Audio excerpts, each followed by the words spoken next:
Hello दोस्तों, आप सभी लोगों का बहुत बहुत स्वागत है, अभिनंदन है। एसएससी जीडी 20 मई के पहले शिफ्ट का एग्ज़ाम ख़त्म हो चुका है और आज के पेपर में दोस्तों क्या क्या क्वेश्चन पूछा गया था, इस क्लास के माध्यम से एक एक क्वेश्चन करके मैं आप सबके बीच में डिस्कशन कराने वाले हैं। तो पहला क्वेश्चन दोस्त पूछा गया था कि मटकी निम्नलिखित में से किस राज्य का एक लोकप्रिय लोक नृत्य के रूप में मनाया जाता है। अगर मैं मटकी की बात करूँ ना तो यहाँ पे मध्य प्रदेश इस क्वेश्चन का राइट आंसर आ जाएगा।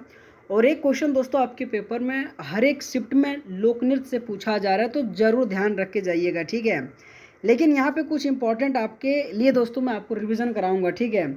जैसे कि अगर मैं बिहार की बात करूँ तो जाट जटिन आ जाएगा, झिझिया आ जाएगा और विदेशिया बहुत बार पूछा जाता है कि सर जो प्रेम यानी कि जो युगल नए नए जो शादी ब्याह करके जाते हैं ना, उनके बीच में जो प्रेम एवं तकरार के बीच में जो होता है ना, सो कौन से लोक नृत्य में होता है, तो जाट जाटिन में होता है। बहुत बार एसएससी में पूछा गया है। अगर मैं मध्य प्रदेश की बात करूँ तो मटकी, कर्मा, इसी के साथ भगोरिया भी बहुत बार आपके पेपर में पूछा गया है।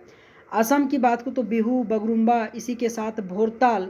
अगर मैं पूछूँ दोस्त, यहाँ पे याद रखिएगा कली गोपाल के साथ साथ आपके खेल गोपाल भी आपके असम से कई बार पूछा गया है।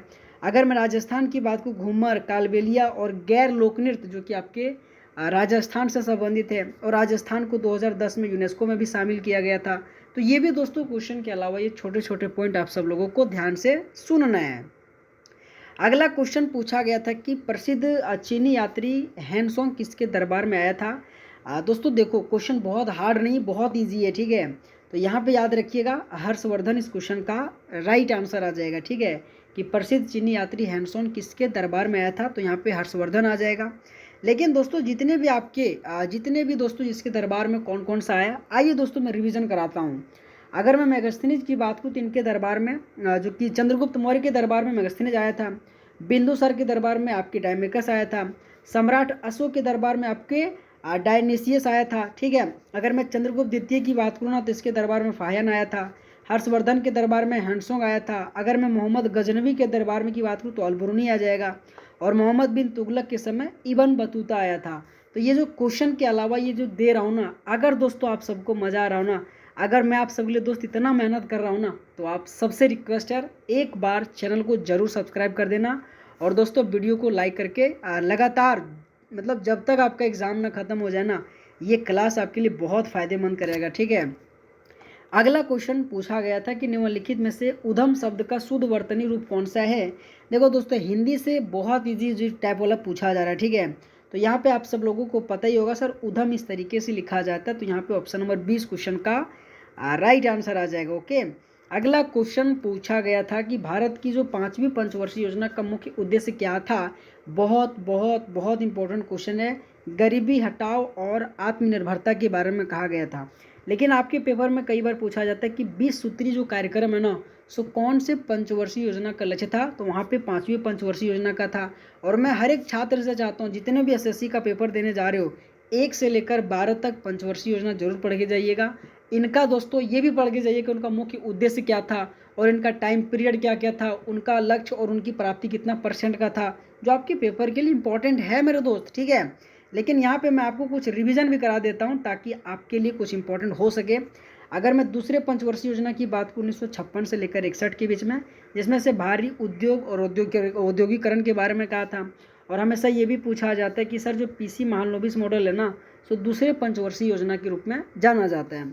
अगर मैं तीसरी की बात करूँ तो 1961 से 66 में और आत्मनिर्भरता अर्थव्यवस्था के बारे में कहा था। और अगर मैं सबसे विफल पंचवर्षीय योजना की बात करूँ तो आपके तीसरा पंचवर्षीय योजना के रूप में जाना जाता है, क्योंकि सर 1962 में आपके चीन के साथ जो युद्ध हुआ था जिसके कारण से विफल माना गया था। अगर मैं पाँचवा की बात करूँ तो टाइम पीरियड आपके 1974 से 78 में, जिसमें से गरीबी हटाओ आत्मनिर्भरता के बारे में कहा गया था। आपके पेपर में दोस्तों ये भी पूछा जाता है कि अपने टाइम पीरियड से पहले ही खत्म कर दिया गया था राजनीतिक पार्टी के माध्यम से, तो यहीं पे 5वां आ जाएगा, ठीक है। 10वां 2012 से 7 अगले 10 साल तक प्रति व्यक्ति आय की जो दोगुना करने का लक्ष्य रखा था। 12वां की बात करूँ 2012 से 17, जिसमें से तेज, समावेशी और सतत विकास के बारे में कहा गया था। इनका दोस्तों ये भी 2015 में ही खत्म कर दिया गया था, ठीक है। 2012 से लेकर 2015 तक इनका टाइम पीरियड को रखा गया था, तो ये आप सब लोगों को ध्यान रखना है। अगला क्वेश्चन पूछा गया था कि ढाका ने पहली बार किस वर्ष दक्षिणी एशियाई खेल की मेज़बानी की थी। अगर मैं दक्षिणी एशियाई की बात करूँ ना तो यहाँ पे आप सीधा का सीधा 1985 आंसर लगाओ, ठीक है। 1985 इस क्वेश्चन का राइट आंसर आ जाएगा, क्योंकि आपके पेपर में हमेशा जितने भी स्पोर्ट से संबंधित है एक क्वेश्चन इस तरीके से बार बार पूछा जा रहा है।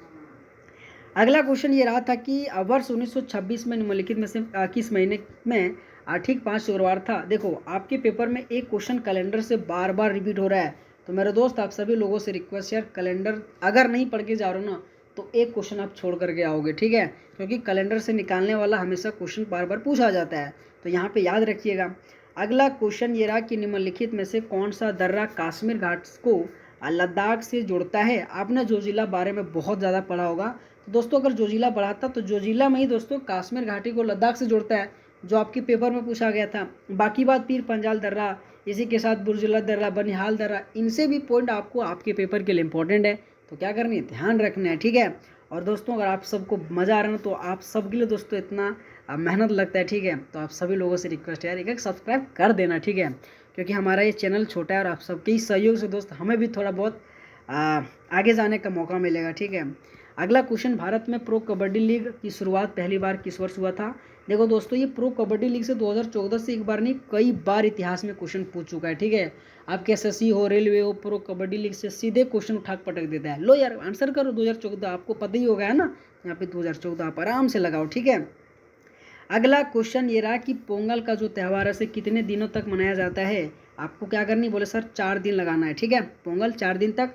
और पोंगल सर कौन से राज्य में, तो बोले सर तमिलनाडु से संबंधित है।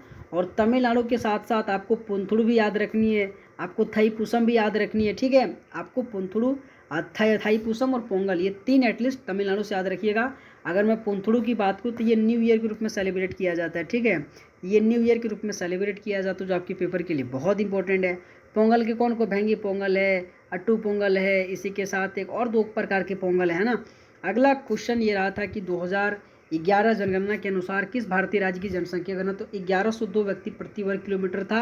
आपके पेपर में 2011 जो सेंसस है ना उनसे संबंधित जनसंख्या घनत्व की बात करूँ अगर मैं मैक्सिमम, तो वहाँ पे बिहार आ जाएगा, ठीक है, बिहार आ जाएगा। और अगर मैं मिनिमम की बात करूँ ना तो मिनिमम में आपके अरुणाचल प्रदेश आ जाएगा। लेकिन यहाँ पे जनसंख्या घनत्व की बात करा ना और आपको एग्जैक्ट दे रखा है 1102, तो आप आराम से यहाँ पे आंसर लगा सकते हो।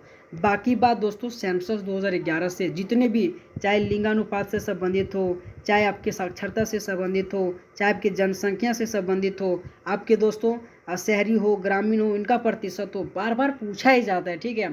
तो ये क्वेश्चन आपको जनगणना से बार बार हर एक शिफ्ट में देखने को मिल रहा है, तो ये सारा का सारा ध्यान रखिएगा। बाकी बात दोस्तों अगर आपको इस क्लास का PDF चाहिए ना तो जोश एग्ज़ाम जो मैग्नेट टेलीग्राम चैनल है वहाँ पे दोस्तों जुड़िएगा, ठीक है। जोश एग्ज़ाम मैग्नेट जो टेलीग्राम चैनल है वहाँ पे जुड़िएगा। मैं इस क्लास का PDF आपको अपलोड कर दूंगा, एक बार जाके बड़ी तरीके से रिवीजन कर लेना, ठीक है। और अगर आप सबको क्लास अच्छा लगा होगा तो आप सभी लोगों से रिक्वेस्ट है एक लाइक करके चैनल को सब्सक्राइब कर देना। ऑल द बेस्ट, आप सबका बहुत बहुत धन्यवाद, थैंक यू सो मच।